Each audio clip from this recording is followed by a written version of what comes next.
आए भैया, नवरात्र के पावन समय बा। हर गांव, हर मोहल्ला, हर चौक पे माई के दरबार सजल बा। एगो भक्त माई से निहोरा करता कि माई अब की पारी जैसे हर पंडाल में अबू, हर गांव में अबू, हर चौक पे अबू, यह नवरात्र हमरियो घरे आवे, भक्त के ललसा पूरा कर। कैसे वो भक्त माई के बुलावत बा। घिवा के दिया ना जरौनी है मैया अपने अंगनवा हो,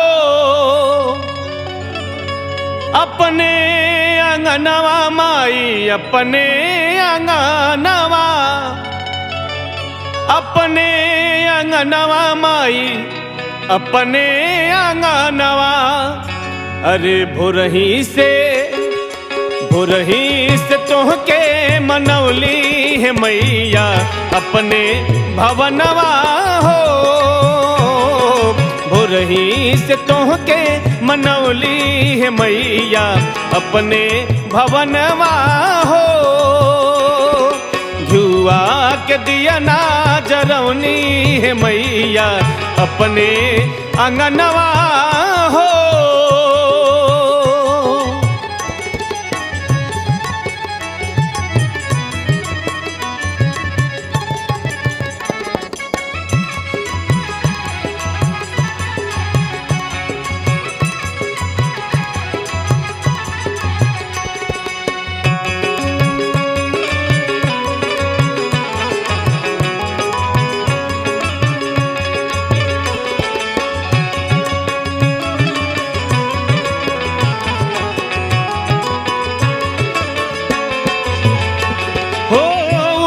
पहाड़वा पे लेहलू बसेरा,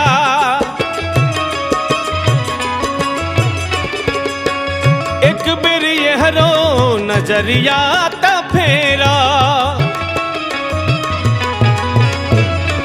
हाँ ऊंचे पहाड़वा पे लेहलू बसेरा, एक बेर यहरो नजरिया त फेरा। मनवा में, अरे मनवा में असरा लगौली है मैया अपने भवनवा हो।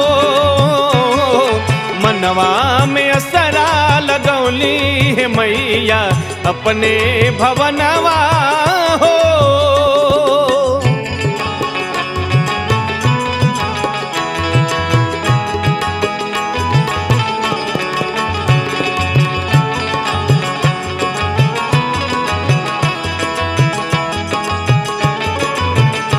जय हो, जय हो।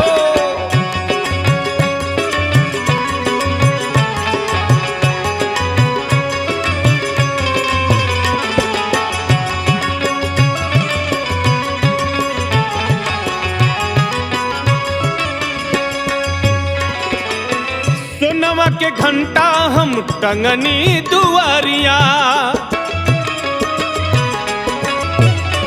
हो, नारियल मंगौली ओढ़वली चुनारिया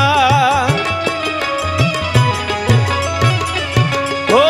सोनवा के घंटा हम टंगनी दुआरिया, नारियल मंगौली ओढ़वनी चुनारिया। मंगल गीतिया गवौली है मैया अपने अंगनवा हो।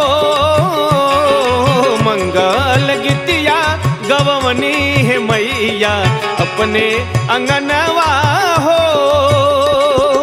अपने अंगनवा माई, अपने अंगनवा, अपने अंगनवा माई, अपने अंगनवा। भोरही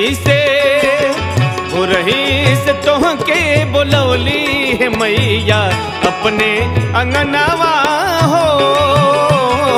भोरही से तोहके बुलवली है मैया अपने अंगनवा हो। भोरही से तोहके बुलवली है मैया अपने अंगनवा।